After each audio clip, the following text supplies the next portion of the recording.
स्वागत है आपका हमारे YouTube चैनल पर, जिसमें हम क्लास 10th के मैथ्स के परीक्षाधन के सेट कर रहे हैं, जिसके 2 वीडियो मैंने पहले ही डाल चुके हैं। आप लिंक में नीचे हमारे चैनल में जाकर नीचे देख सकते हैं। इसी सीरीज हम 12वां क्वेश्चन करने जा रहे हैं। तो 2, 7, 12 का 10वां पद ज्ञात कीजिए। देखिए, ये एक समांतर श्रेणी है। 2, 7, 11 का 10वां पद।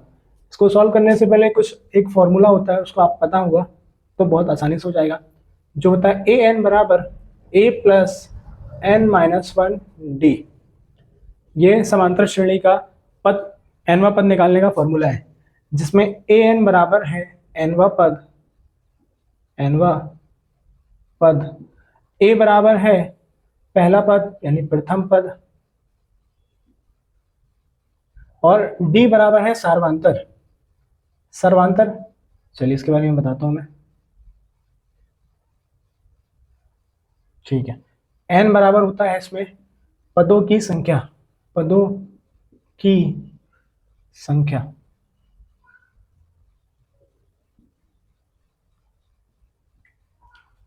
ठीक है, देखिए समांतर श्रेणी में अगर आपको ये वाला फॉर्मूला पता है तो आप कोई सा भी पद निकाल सकते हैं।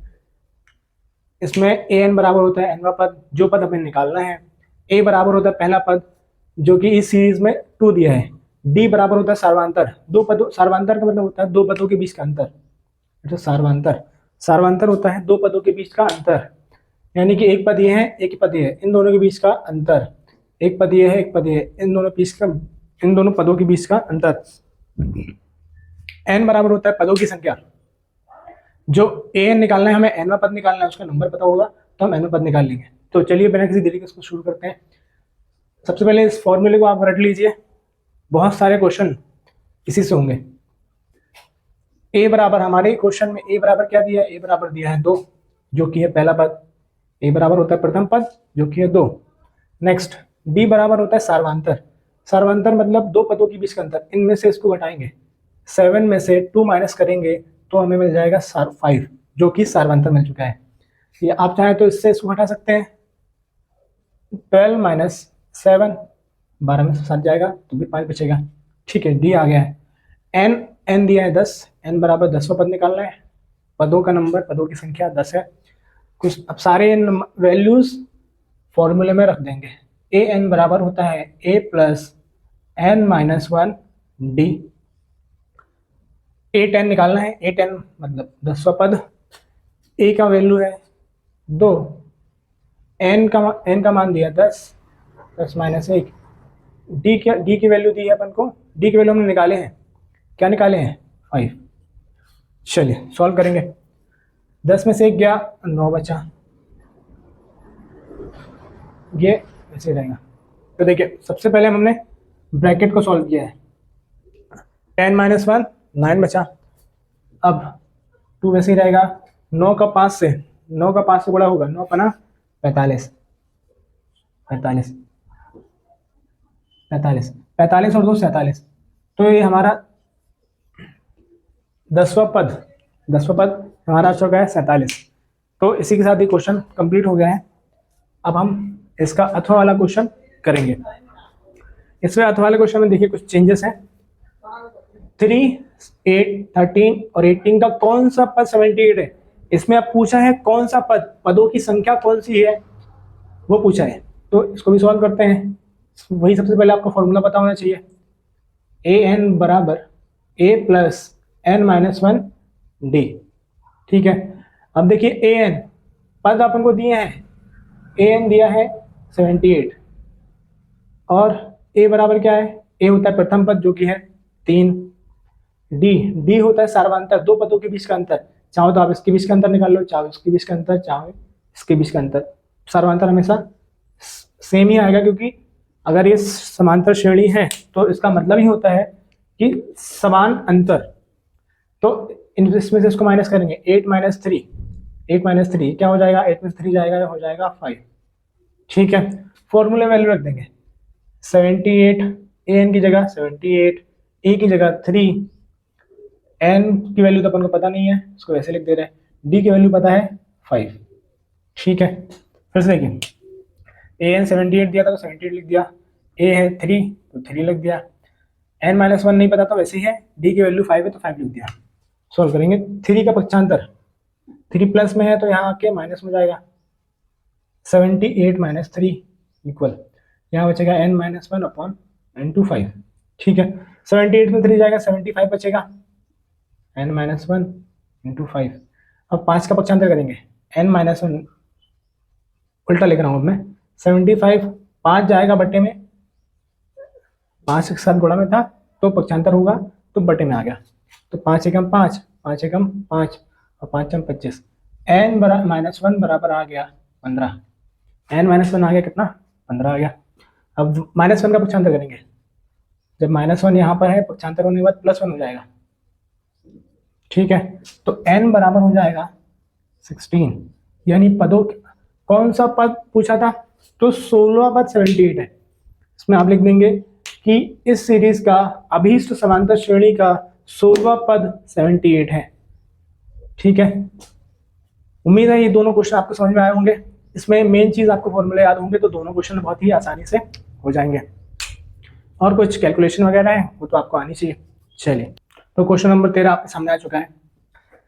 क्वेश्चन पढ़ेंगे, त्रिभुज एबीसी में डीई, इसका मतलब होता है समांतर, डीई समानांतर है बीसी के, तो ईसी ज्ञात कीजिए। ए बराबर दिया है, एडी बराबर दिया है, डी बराबर दिया है। तो ये क्वेश्चन करने से पहले आपको थेल्स प्रमेय पता होनी चाहिए, थेल्स प्रमेय पता होगी तभी आप ये क्वेश्चन कर पाएंगे।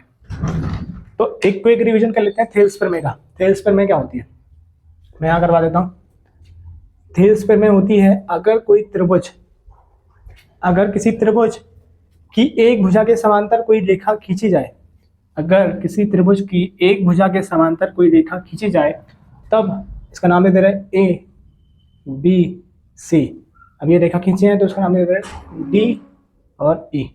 चलिए, तो थेल्स प्रमेय 6.1 कहती है,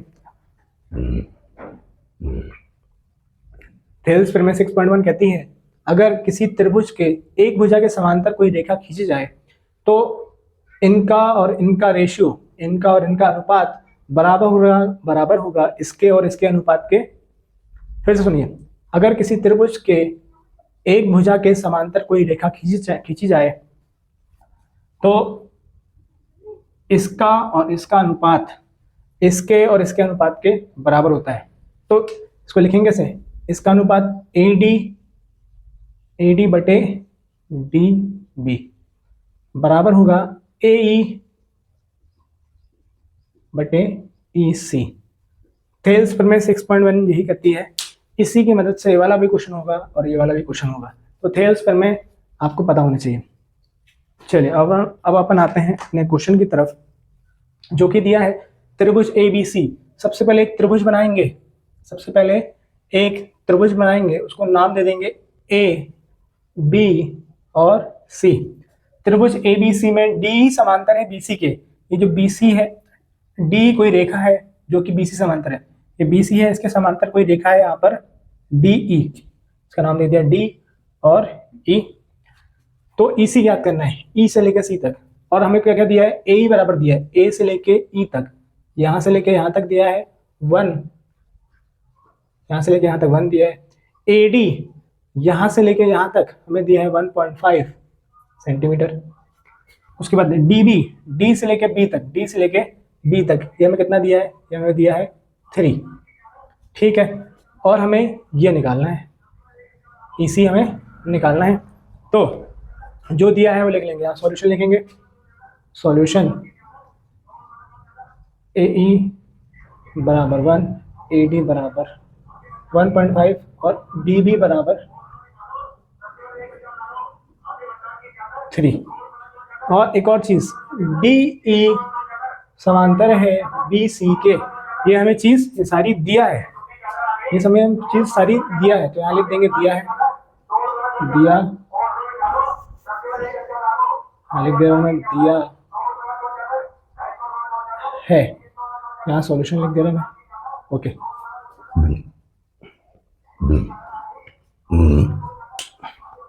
तो ए बराबर है 1, ए डी बराबर 1.5, डी बी बराबर 3 है और डी समानांतर है बी सी के। थेल्स पर में 6.1 के अनुसार अगर डी समानांतर है बी सी के तो इसका और इसका अनुपात इसके और इसके अनुपात के बराबर होगा। तो यहाँ लिखेंगे ए डी बटे डी बी बराबर होगा ए ई बटे ई सी। ये कैसे आया, यहाँ पर लिख देंगे थेल्स प्रमेय 6.1 से। ठीक है, AD की वैल्यू जो है वैल्यू रख देंगे। AD बराबर दिया 1.5 और DB दिया है कितना 3 और AE कितना दिया है, AE दिया 1 और EC कितना दिया 1.5। सॉरी EC तो निकालना है अपन को, EC निकालना है। इसको सॉल्व कर लेंगे, हमारा आ जाएगा। देखिए पहले पॉइंट हटाते हैं, पॉइंट हटेगा तो यहाँ पे आ जाएगा 0। तो 15 एकम 15, 15 दूनी 30, तो ये हो जाएगा 1/2 बराबर 1/2 EC। EC के पक्षांतर यहाँ, 2 का पक्षांतर यहाँ, EC बटे में तो यहाँ पे आके गुणा में हो जाएगा और 2 बटे में तो वो भी आके यहाँ पर गुणा में हो जाएगा। तो EC बराबर आ जाएगा 2। EC बराबर 2 आ गया। ये हमें क्वेश्चन करना था। तो ये क्वेश्चन बहुत ही आसान है, लेकिन अगर आपको थेल्स प्रमेय पता है तो थेल्स प्रमेय फिर से क्या होती है, एक किसी त्रिभुज के भुजा के समांतर कोई रेखा खींची जाए तो इसका और इसका रेशियो इसके और इसके रेशियो के बराबर होता है। तो वो मैंने लिख दिया था। अब हम करेंगे नेक्स्ट क्वेश्चन। ये क्वेश्चन भी थेल्स प्रमेय से होगा। सबसे पहले लिखते हैं सॉल्यूशन। अब हमें क्या क्या दिया है, हमें दिया है LM समांतर है CB के। तो अब आप इस ऊपर वाले त्रिभुज में देखिए, ये वाले त्रिभुज में ये B एक त्रिभुज है, इसके समांतर BC समांतर है ML के, BC समांतर है ML के। तो इसका और इसका रेशियो इसके और इसके रेशियो के बराबर होगा। फिर से देखिए, अगर ये वाली रेखा और ये वाली रेखा समांतर है तो AL और LC का रेशियो बराबर होगा AM और MB के रेशियो के।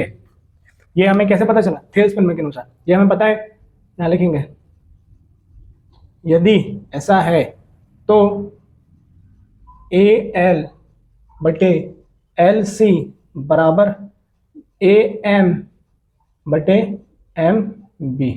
ठीक है, अगर ये समांतर है तो ये रेशियो भी बराबर आएगा। ये हमें किससे पता चला, इसको पहले देखते हैं समीकरण नंबर 1। और ये आया है थेल्स प्रमेय से। कौन सी प्रमेय, थेल्स प्रमेय 6.1।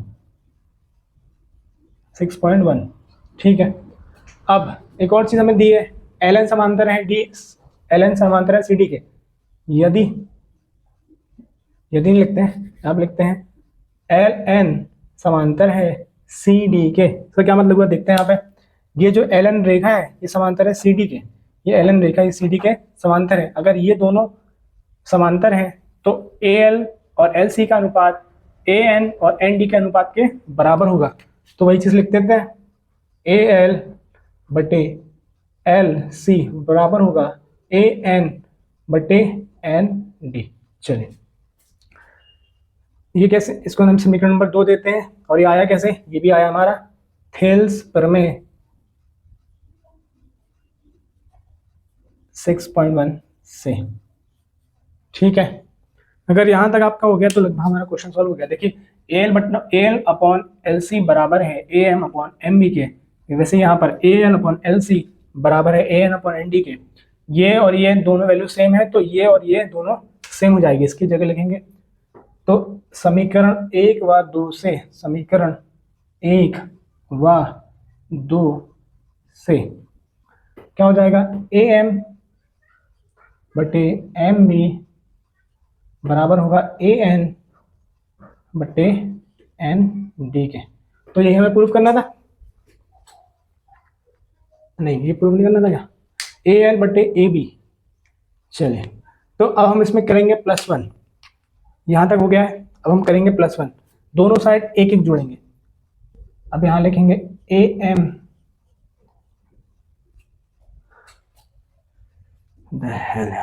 पूरा क्वेश्चन बर्बाद हो।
तो ये भी हमारा थेल्सफन में 6.1 से आ चुका है। अब समीकरण 1 व 2 में AL अपॉन एल, तो ये लिख देंगे AM बटे MB बराबर हो जाएगा AN बटे N, ठीक है। यहाँ लिखेंगे समीकरण 1 व 2 से, समीकरण 1 व 2 से, ठीक है। अब इसको पलट देंगे, इसको पलट देंगे मतलब MB ऊपर चला गया और AM नीचे आ गया। इसी तरह से ND ऊपर चला गया और AN नीचे आ गया। दोनों साइड, दोनों तरफ एक जोड़ने पर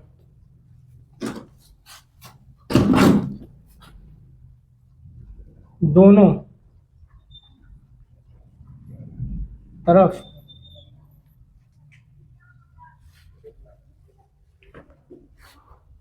तरफ में लिखेंगे, पक्ष लिखेंगे, दोनों पक्षों में एक जोड़ने पर, देखिए क्या हो रहा है, दोनों साइड एक जोड़ रहे तो MB upon AM plus 1 equal ND बटे AN प्लस 1, सही है। आगे का यहाँ कर दे रहा हूँ मैं, इसके बटे में 1, इसके बटे में भी 1, हर बराबर नहीं है, तिरक गुणा करेंगे। MB का 1 से तो हो जाएगा MB, 1 का AM से तो प्लस हो जाएगा AM, और AM का 1 से होगा तो AM हो जाएगा। इसी तरह से यहाँ पर ND का 1 से तो ND, और 1 का AN से प्लस AN, और AN का 1 से तो AN। चलिए अब यहाँ देखेंगे यहाँ पे कि MB प्लस AM ये दोनों को जोड़ेंगे तो हमें AB मिल जाएगा। क्या मिल जाएगा? AB और AM। इसी तरह से यहाँ पर ND और AN को जोड़ेंगे तो हमें AD मिल जाएगा। ये हो गया AN। चलिए तो इसी तरह से हमने ये प्रूफ कर दिया है, यही सिद्ध करना था, हमने लिया है। इसको वापस से पलट देंगे तो AM बटे AB बराबर AN बटे AD।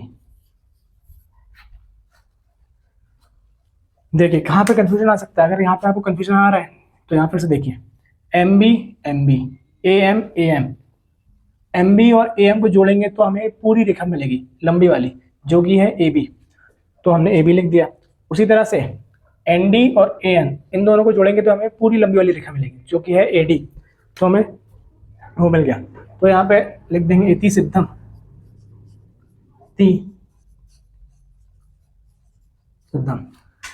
आई होप कि आपको ये सारा कुछ क्लियर हो चुका हो। अगेन ये सब कुछ थेल्सफन में से हुआ है। थेल्सफन में अगर आपको नहीं पता तो थेल्सफन में एक बार पढ़ लीजिए, उसके बाद ये क्वेश्चन लगाएंगे तो बहुत ही आसानी से हो जाएगा। अब हम करेंगे प्रश्न नंबर 14। प्रश्न 14 आपके सामने आ चुका है। बिंदु A के निर्देशांक ज्ञात कीजिए जहां AB एक वृत्त का व्यास है जिसका केंद्र 2, -3 है तथा B के निर्देशांक 1 और 4 है।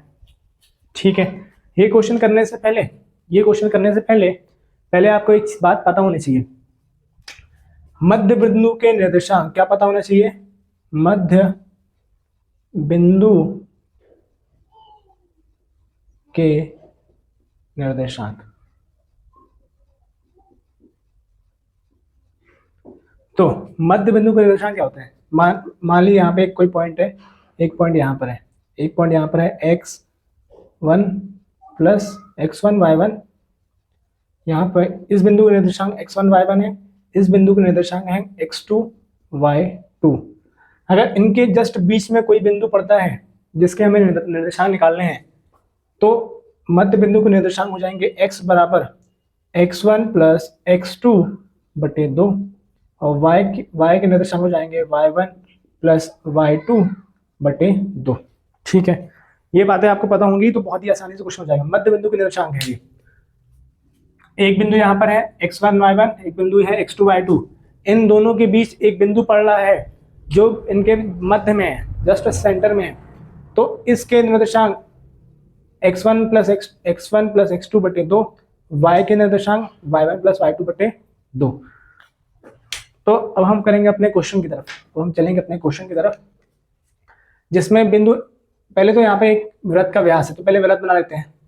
ये हमने बना लिया एक वृत्त, ये हमने बना लिया एक वृत्त, ठीक है। वृत्त का ये केंद्र है, व्यास पता है आपको, ऐसी जीवा जो केंद्र से होकर जाती है उसको बोलते हैं व्यास, ठीक है। जहां ए भी एक वृत्त का व्यास है, तो ये ए और ये बी एक वृत्त का व्यास है, जिसका केंद्र, इसका एक केंद्र है जो कि है 2, -3। बिंदु बी के निर्देशांक दिए हैं 1, 1, 4, और बिंदु ए के निर्देशांक निकालने हैं। देखिए, किसी भी व्यास का मध्य बिंदु उसका केंद्र होता है, किसी भी वृत्त में व्यास का मध्य बिंदु उसका केंद्र होता है।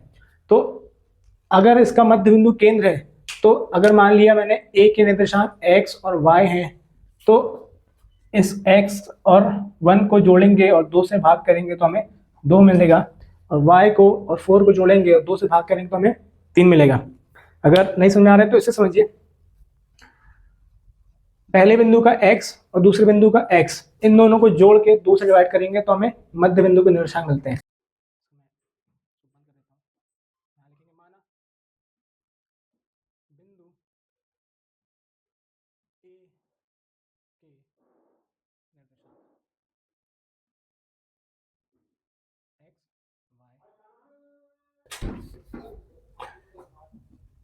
माना बिंदु ए के निर्देशांक x और y हैं, तो और केंद्र इसका मध्य बिंदु है, तो 2 बराबर हो जाएगा x प्लस 1/2, ठीक है। इसी तरह से y का y प्लस 4/2 इक्वल -3, ठीक है। आई होप समझ में आ रहा होगा, नहीं तो मध्य बिंदु के निर्देशांक होते हैं -3।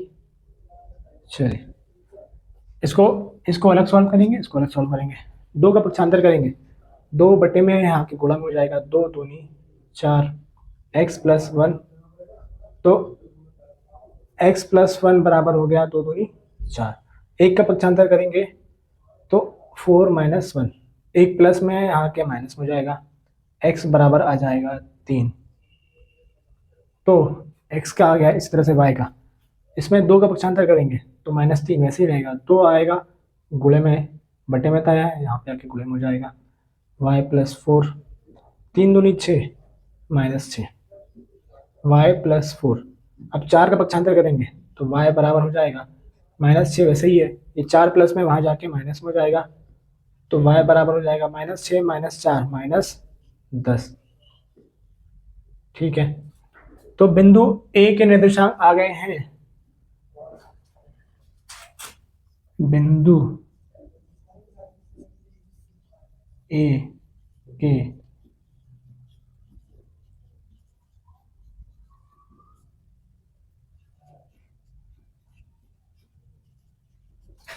बिंदु ए के निर्देशांक 3 -10 आ चुके हैं।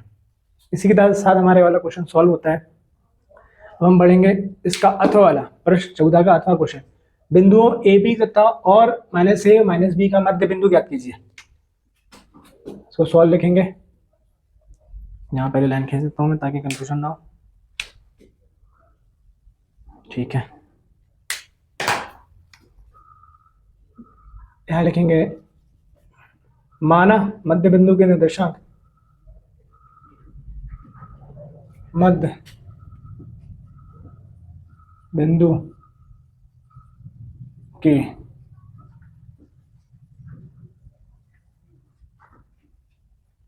निर्देशांक x y है। माना मध्य बिंदु के निर्देशांक x y हैं, तो x बराबर हो जाएगा a प्लस -a/2, और y के निर्देशांक आ जाएंगे b प्लस -2 -b/2। ये कैसे हो रहा है? ये भी इसी से हो रहा है, मध्य बिंदु के निर्देशांक से। इसके x, इसका एक एक्स का निर्देशांक और इसका एक्स का निर्देशांक दोनों को जोड़ के 2 का भाग कर रहे हैं तो एक्स के निर्देशांक आ जा रहे हैं, उसके वाई का निर्देशांक को जोड़ के 2 का भाग करें तो इसके वाई के निर्देशांक आ जा रहे हैं। तो इसी तरह से एक पॉइंट हमें ए भी दिया था, एक पॉइंट हमें दिया था माइनस ए माइनस बी। हमें एक्स का निर्देशांक निकालना है तो इसका एक्स का निर्देशांक और इसका एक्स का निर्देशांक दोनों को जोड़ के 2 से भाग करेंगे तो हमारा एक्स आ जाएगा। इसी तरह से इसके y के निर्देशांक और इसके y के निर्देशांक दोनों को जोड़ के 2 से भाग करेंगे तो हमारा मध्य बिंदु के y के निर्देशांक आ जाएंगे। तो ये हो जाएगा x a, ये प्लस माइनस माइनस हो जाएगा। चलिए x बराबर a में से क्या 0 बचा और 0 के बट्टे में कुछ भी हो तो 0 हो जाएगा।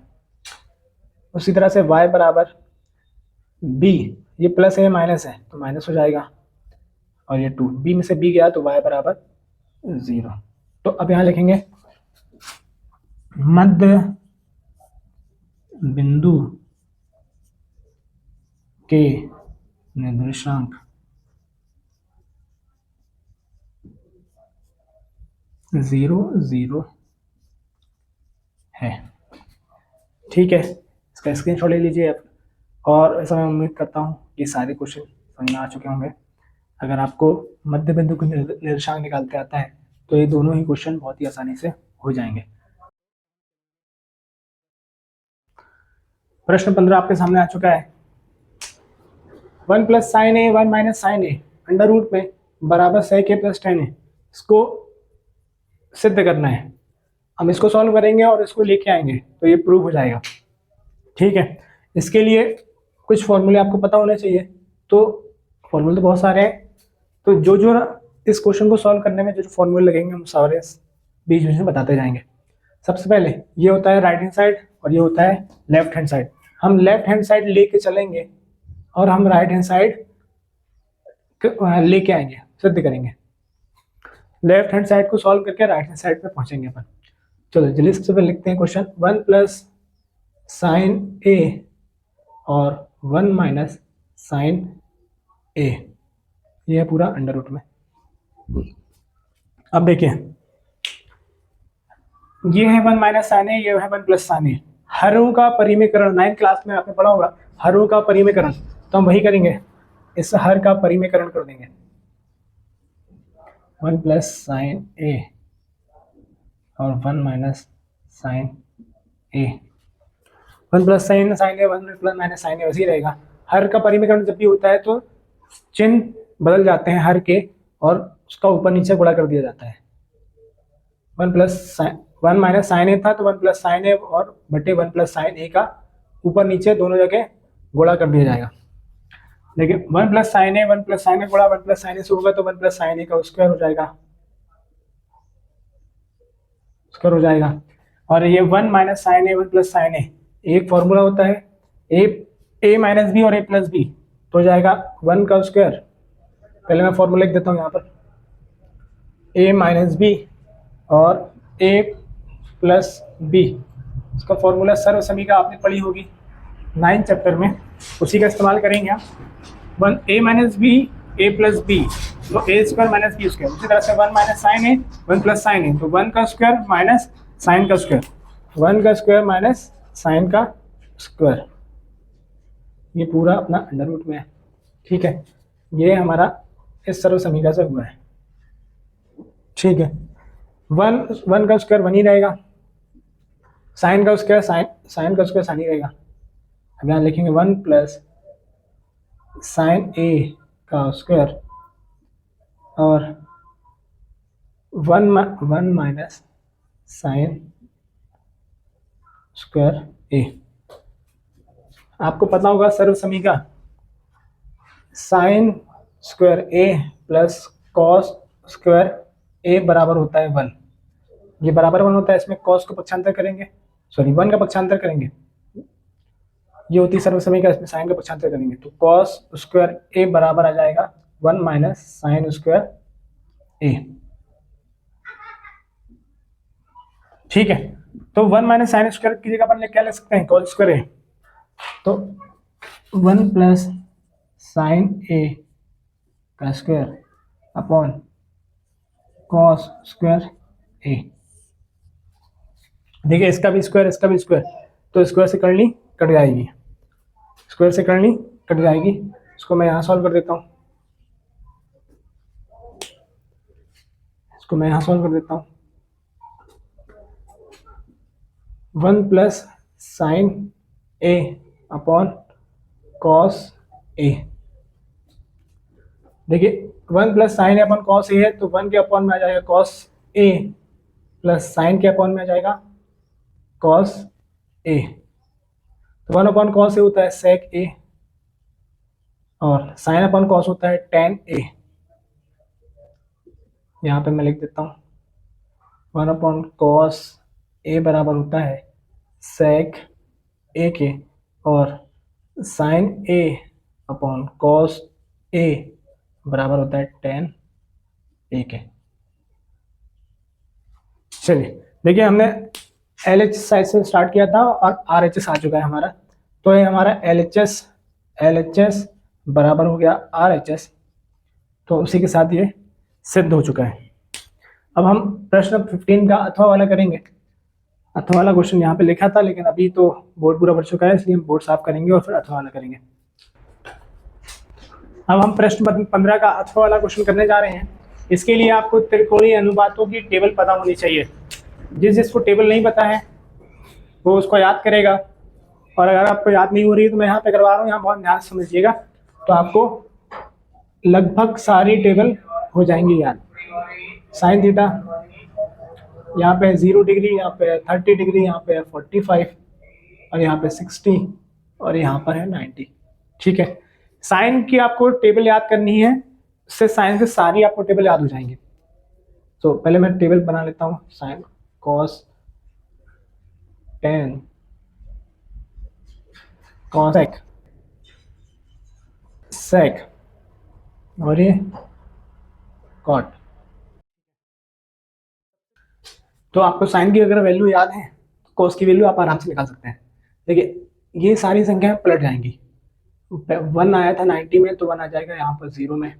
60 में अंडर करनी 3/2 आया था, तो यहाँ जाएगा करनी 3/2। 1/2 वैसे ही रहेगा, 1/2 वैसे ही रहेगा, और यहाँ पर आ जाएगा 1/2 और 0 आ जाएगा यहाँ पे। तो आप देख रहे हैं कैसे नंबर सब पलट गए। 1 का 1 आ गया, करनी 3 का यहाँ आ गया, ये यहाँ और ये यहाँ। ठीक है, एक और चीज, टेन थीटा बराबर होता है sine theta upon cos theta. Tan theta बराबर होता है sine theta upon cos theta, तो 0/1 0, 1/2 और करनी 3/2, 2 से 2 कट जाएगा, 1/3 आ जाएगा। 1/2 और 1/2 कट जाएगा तो 1 आ जाएगा, और यहाँ पे करनी 3/2 और 1/2, तो 2 से 2 कट जाएगा, आ जाएगा करनी 3, और 1/0 का आ जाएगा अपरिभाषित। अपरिभाषित। ठीक है, फिर कॉसेक का पता करना है, तो कॉसेक 1/sin थीटा बराबर होता है cosec theta. Cosec theta 1/sin बराबर होता है कॉसेक, तो 1/0 हो जाएगा अपरिभाषित। अपरिभाषित। ठीक है, 1/2 का उल्टा हो जाएगा 2, 1/करनी 2 का हो जाएगा करनी 2, और करनी 2/3 का हो जाएगा 2/3। सेक का उल्टा होगा 1 का उल्टा 1/1, इसको भी पलट जाएंगे नंबर। इसी तरह से ये पलट जाएगा नंबर, और ये भी पलट जाएगा नंबर, और ये हो जाएगा अपरिभाषित।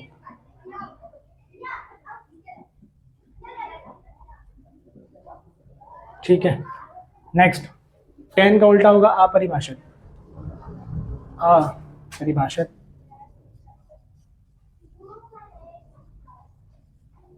अपरिभाषित, इसका उल्टा हो जाएगा करनी 3, 1 का उल्टा 1, करनी 3 का हो जाएगा 1/3, और अपरिभाषित का हो जाएगा 1।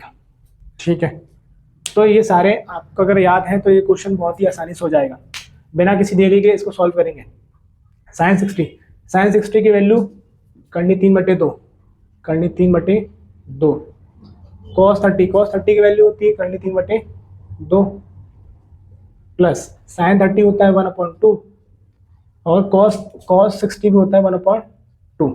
तो 3 करनी, 3 का कल्टी 3 से मल्टीप्लाई होगा तो करनी कट जाएगी, 3 बचेगा, 2 दूनी 4 प्लस 1 का 1 से हुआ 1, 2 का 2 से हुआ 4, हर बराबर है तो जुड़ जाएंगे, 3 प्लस 1 बटे 4 तो हो जाएगा ये 4 बटे 4, तो 1 4 एकम 4, 4 एकम 4, इसका आंसर आ जाएगा 1।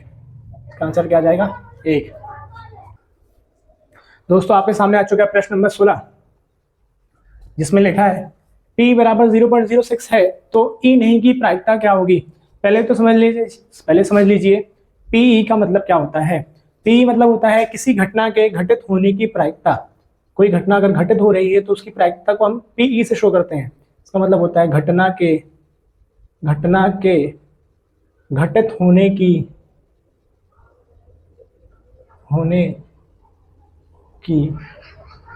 प्रायिकता।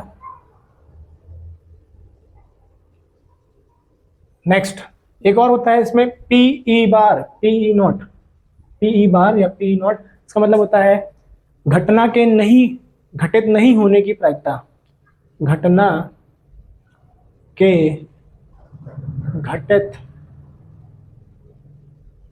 घटना के नहीं घटित होने की प्रायिकता।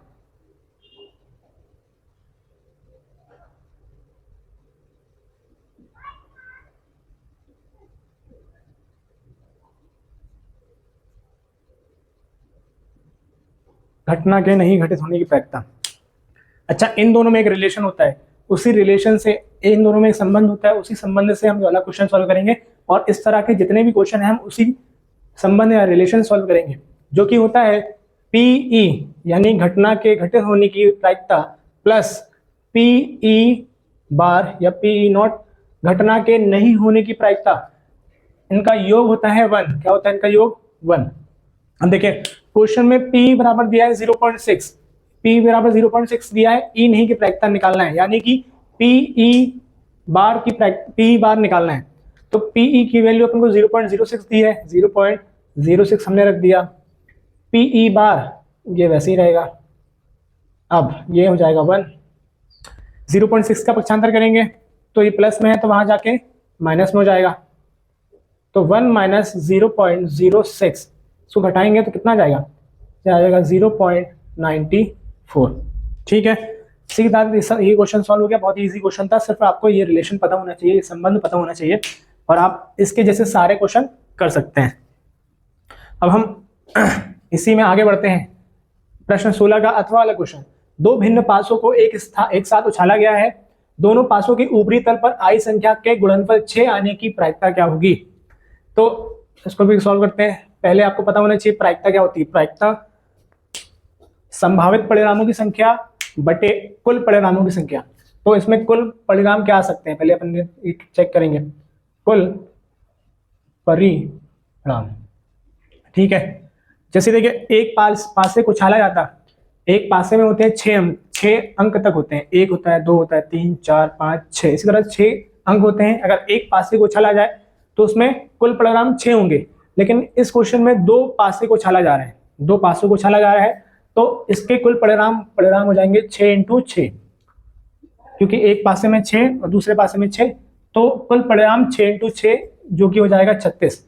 कुल परिणाम हमारे पास आ चुका है 36। अब हम संभावित परिणाम की बात करेंगे। गुणनफल 6 आने के संभावित परिणाम, ठीक है। देखिए गुणनफल 6 आने का संभावित परिणाम, एक तो ये हो सकते हैं कि एक पासे में 1 आ जाए और दूसरे पासे में 6 आ जाए, तो इनका गुणनफल 6 हो जाएगा। फिर एक ऐसा हो सकता है कि एक पहले पासे में 6 आ जाए, दूसरे में 1 आ जाए, तो इनका गुणनफल 6 होगा। हो सकता है तीसरी बार में एक पासे में 2 आए और दूसरे पासे में 3 आए, तो इनका गुणनफल 6 हो जाएगा। एक और ये है 3 आ जाए पहले वाले पासे में और दूसरे वाले पासे में 2 आ जाए, तो इनका गुणनफल 6 होगा। अब आप इसमें से बताइए इनके अलावा ऐसी कोई भी स्थिति है जिनमें गुणनफल 6 आ सकता है, इसके अलावा कुछ नहीं है। तो गुणनफल 6 आने के संभावित परिणाम हो जाएंगे 1 2 3 4, कितने हो जाएंगे 4। अब हम लिखेंगे प्रायिकता बराबर क्या होती है, अभी मैंने बताया था प्रायिकता बराबर होती है संभावित परिणाम परिणाम संभावित परिणाम, इसके बट्टे में आ जाएगा कुल परिणाम, कुल परिणाम। ठीक है, ये है प्रायिकता का फॉर्मूला। चलिए अब वैल्यू रख देंगे। संभावित परिणाम 4 आ गया तो 4 रख दिया, और कुल परिणाम 36 है तो 36 रख दिया। इसको काटेंगे, 4 एकम 4, 4 नाम 36, तो ये आ गया 1/9। तो हमारी आ चुकी है, ये आंसर हो चुका है। दोनों पासों के ऊपरी तल पर आई संख्याओं के गुणनफल 6 आने की प्रायिकता 1/9 होगी। इसी के साथ हमारा प्रश्न 16 कंप्लीट होता है। दोस्तों आपके सामने प्रश्न 17 आ चुका है, जो कि है P बराबर 0.05 है तो E नहीं की प्रायिकता क्या होगी। इसके पहले मैंने 16 नंबर का क्वेश्चन करवाया था, उसमें सेम इसी तरह का क्वेश्चन था।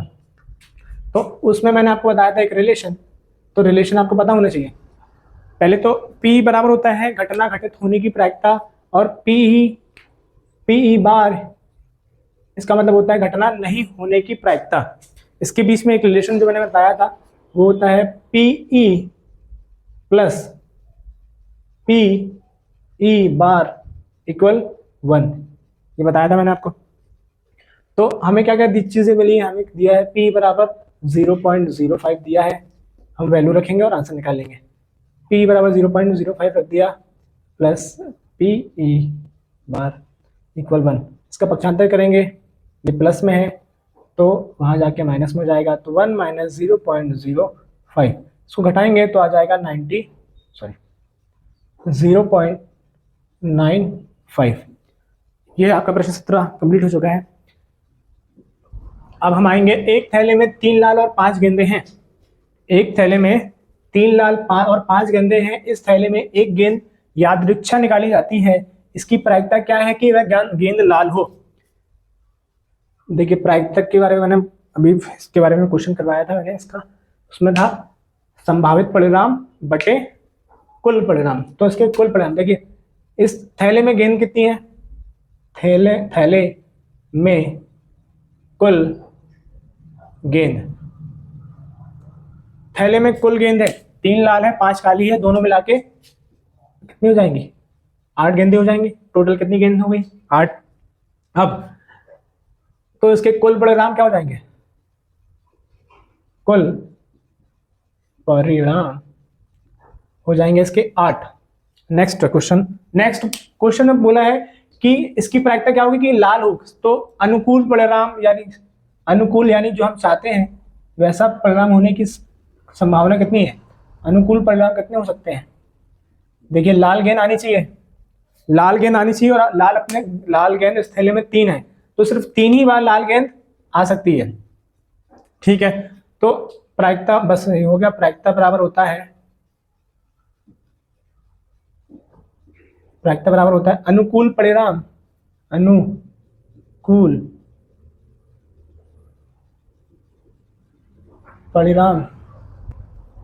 बटे कुल